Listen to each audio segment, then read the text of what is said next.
क्या सूरज और ईशा करवाएंगे काव्या की दूसरी शादी? काव्या किसके पसंद के लड़के से करेगी शादी? जी हां दोस्तों, पति ब्रह्मचारी में काव्या की शादी के लिए सूरज और ईशा अपने अपने पसंद के लड़के ढूंढ कर लाते हैं। दरअसल ताई माँ चाहती है कि काव्या आरव को भुलाकर अपनी जिंदगी में आगे बढ़े। ईशा काव्या की शादी के लिए रिश्ता लेकर आती है। ईशा घर वालों से कहती है कि इसका नाम आशीष है और यह एक होनहार टीचर है। ईशा लड़के के बारे में बता ही रही होती है कि तभी सूरज अपने पसंद का लड़का लेकर वहां पहुंच जाता है। सूरज ईशा से साफ लहजे में कह देता है कि काव्या मेरी बहन है और वह मेरे पसंद के लड़के से ही शादी करेगी। वरुण एक बड़ा बिजनेसमैन है। उसके पास घर है, गाड़ी है, पैसा है और वह काव्या को हर खुशी देगा। लेकिन तभी ईशा सूरज से कहती है कि पैसों से खुशियां नहीं खरीदी जाती। सूरज, काव्या मेरे पसंद के लड़के से ही शादी करेगी। बस फिर क्या था, दोनों के बीच जोरदार बहस शुरू हो जाती है और कोई भी अपनी बात से पीछे हटने को तैयार नहीं होता। लेकिन कहानी में सबसे बड़ा ट्विस्ट तब आता है जब ईशा अपने पसंद के लड़के आशीष को काव्या से अकेले में बात करने के लिए कहती है। ईशा की यह बात सुनते ही सूरज आगबूला हो जाता है। वह आशीष को डराने धमकाने लगता है। सूरज की धमकियों से डरकर आशीष अपने पूरे परिवार के साथ वहां से दुम दबाकर भाग जाता है। सूरज की यह हरकत देखकर ईशा का गुस्सा 7वें आसमान पर पहुंच जाता है। इसके बाद ईशा सूरज के पसंद के लड़के वरुण से साफ शब्दों में कह देती है कि अगर सूरज की बातों में आकर तुम लोगों ने शादी के लिए हाँ कहा तो मैं तुम सबको अंदर कर दूंगी। मुझे बिल्कुल हल्के में मत लेना। आईपीएस ईशा नाम है मेरा।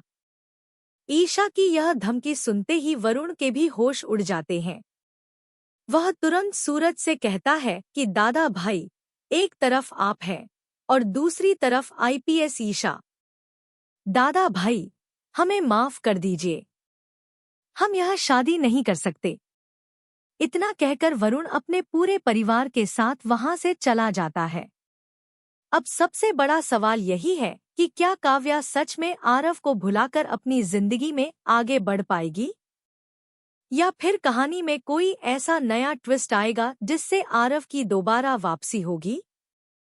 अगर आप भी चाहते हैं कि आरव फिर से कहानी में लौट कर आए तो कमेंट में यस जरूर लिखिए। वीडियो को लाइक कीजिए, चैनल को सब्सक्राइब कीजिए और मिलते हैं अगले वीडियो में एक और नए ट्विस्ट के साथ। तब तक के लिए बाय बाय। क्या सच में आरव की होगी दोबारा एंट्री? और क्या एक पति पत्नी का रिश्ता आज अपनी सबसे कठिन परीक्षा से गुजरता हुआ नजर आने वाला है? एक तरफ ईशा का फर्ज है तो दूसरी तरफ उसका अपना सुहाग। वहीं सूरज भी दादा भाई की पहचान और पति के रिश्ते के बीच बुरी तरह उलझता दिखाई दे सकता है। दोनों एक दूसरे के सामने खड़े तो होंगे, लेकिन उनके दिल आज भी एक दूसरे के लिए धड़कते नजर आ सकते हैं।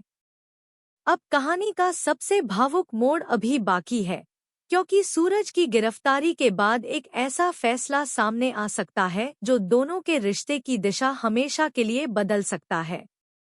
ऐसा लग रहा है कि ईशा और सूरज का आपसी सहमति वाला पति पत्नी का रिश्ता इतनी आसानी से टूटने वाला नहीं है, बल्कि आने वाले एपिसोड में दोनों अपने अपने किरदारों को अलग अलग निभाते हुए दिखाई दे सकते हैं। जब ईशा एक आईपीएस अधिकारी की वर्दी पहनकर कानून का फर्ज निभाने सूरज के सामने आएगी, तब सूरज भी दादा भाई बनकर उसी शक्ति और रौब के साथ उसका सामना करता नजर आ सकता है। लेकिन जैसे ही दोनों अपनी निजी जिंदगी में आमने सामने होंगे, तब वही सूरज एक पति की तरह ईशा से बात करता दिखाई दे सकता है। दूसरी तरफ ईशा भी अपने दिल और अपने कर्तव्य के बीच लगातार संघर्ष करती नजर आ सकती है। एक और उसकी वर्दी उसे कानून का पालन करने की जिम्मेदारी याद दिलाएगी, तो दूसरी ओर उसका दिल अपने पति के लिए धड़कता हुआ दिखाई दे सकता है। यही वजह है कि दोनों का रिश्ता पूरी तरह खत्म होने के बजाय एक नई परीक्षा से गुजरता हुआ नजर आ सकता है। इसी बीच इंदौर के हॉस्पिटल में जिंदा है आरव। जी हाँ दोस्तों, सीरियल पति ब्रह्मचारी के आने वाले अपकमिंग एपिसोड में एक ऐसा जबरदस्त ट्विस्ट देखने को मिलने वाला है जिसे देखने के बाद हर कोई हैरान रह जाएगा। अब तक कहानी में यही दिखाया गया है कि आरव इस दुनिया में नहीं रहा और उसकी मौत हो चुकी है। परिवार के सभी लोग भी यही मान चुके हैं कि अब आरव कभी वापस नहीं आएगा। लेकिन दोस्तों, आने वाले एपिसोड में पूरी कहानी पलटने वाली है, क्योंकि असली सच्चाई अब सामने आने वाली है।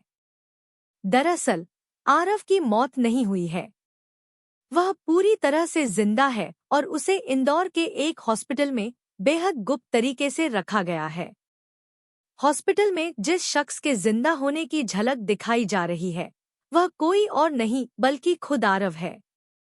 मेकर्स ने इस राज को अब तक सबसे छुपा कर रखा ताकि कहानी में सस्पेंस बना रहे, लेकिन अब धीरे धीरे यह रहस्य खुलने वाला है और इसके साथ ही कई बड़े खुलासे भी होने वाले हैं। दोस्तों, सबसे खास बात यह है कि आरव को हॉस्पिटल में जिंदा रखने के पीछे सूरज का बहुत बड़ा हाथ है। सूरज ने ही सब कुछ प्लान किया है और उसने किसी को भी इस बात की भनक तक नहीं लगने दी कि आरव अभी भी जिंदा है। उसने यह सच अपने परिवार, ईशा, काव्या और बाकी सभी लोगों से छुपा कर रखा है। आखिर सूरज ऐसा क्यों कर रहा है? इसकी वजह भी बेहद बड़ी है। सूरज जानता है कि अगर अभी सबको पता चल गया कि आरव जिंदा है तो उसके दुश्मन दोबारा आरव की जान लेने की कोशिश करेंगे। इतना ही नहीं, जिन लोगों ने उसके परिवार के साथ इतनी बड़ी नाइंसाफी की है वे सबूत भी मिटा सकते हैं। इसलिए सूरज पहले अपने दुश्मनों को बेनकाब करना चाहता है। वह चाहता है कि मंत्री जी और उनके साथ जुड़े सभी दोषियों को कानून के हवाले किया जाए। जब सभी अपराधी गिरफ्तार हो जाएंगे और उनके खिलाफ सारे सबूत सामने आ जाएंगे, तभी वह आरव को पूरी दुनिया के सामने लेकर आएगा। यही कारण है कि सूरज ने आरव को पूरी सुरक्षा के साथ इंदौर के हॉस्पिटल में रखा हुआ है। वहां उसकी देखभाल भी हो रही है और किसी को उसकी मौजूदगी के बारे में पता नहीं चलने दिया जा रहा। दूसरी तरफ पूरा परिवार अभी भी यही समझ रहा है कि आरव इस दुनिया में नहीं रहा। सबसे ज्यादा दर्द काव्या झेल रही है। उसे लगता है कि उसका सुहाग हमेशा के लिए उससे छिन गया है। लेकिन सच्चाई यह है कि उसका आरव अभी भी जिंदा है और सही समय आने का इंतजार कर रहा है। सूरज अपनी बहन को इस हालत में देखकर अंदर ही अंदर टूट चुका है। वह जानता है कि अगर वह अभी सच बता देगा तो उसकी बहन की खुशी लौट आएगी। लेकिन दूसरी तरफ उसे अपने पिता और अपनी बहन के साथ हुई नाइंसाफी का भी बदला लेना है। यही वजह है कि वह अपने दिल पर पत्थर रखकर यह राज छुपाए हुए है। उसके लिए यह फैसला बिल्कुल भी आसान नहीं है, लेकिन वह जानता है कि अगर उसने जल्दबाजी की तो सारी मेहनत बेकार हो सकती है। अब कहानी में सबसे बड़ा सवाल यह खड़ा होता है कि क्या ईशा को इस राज का पता चल जाएगा? क्या ईशा किसी तरह इंदौर के उसी हॉस्पिटल तक पहुंच पाएगी जहां आरव भर्ती है? अगर ईशा को यह सच पता चल गया तो क्या वह सूरज का साथ देगी या फिर उससे नाराज हो जाएगी कि उसने इतनी बड़ी बात उससे क्यों छुपाई? यह सवाल आने वाले एपिसोड को और भी ज्यादा रोमांचक बना देता है। दूसरी तरफ आरव की हालत में भी धीरे धीरे सुधार होता हुआ दिखाई देगा। अगर वह पूरी तरह ठीक हो जाता है तो क्या वह खुद चलकर सूरज के घर पहुंचेगा और सबके सामने अपनी वापसी करेगा? सोचिए, जब पूरा परिवार आरव को जिंदा देखेगा तब सभी के चेहरे पर कैसी खुशी होगी। वहीं काव्या के लिए वह पल किसी चमत्कार से कम नहीं होगा, क्योंकि जिसे वह हमेशा के लिए खो चुकी थी वही इंसान उसके सामने जिंदा खड़ा होगा। इसी बीच कहानी का दूसरा बड़ा मोड़ भी देखने को मिलने वाला है। ईशा अब दादा भाई के खिलाफ बड़ा कदम उठाने वाली है। वह उन्हें गिरफ्तार करने की पूरी तैयारी कर चुकी है।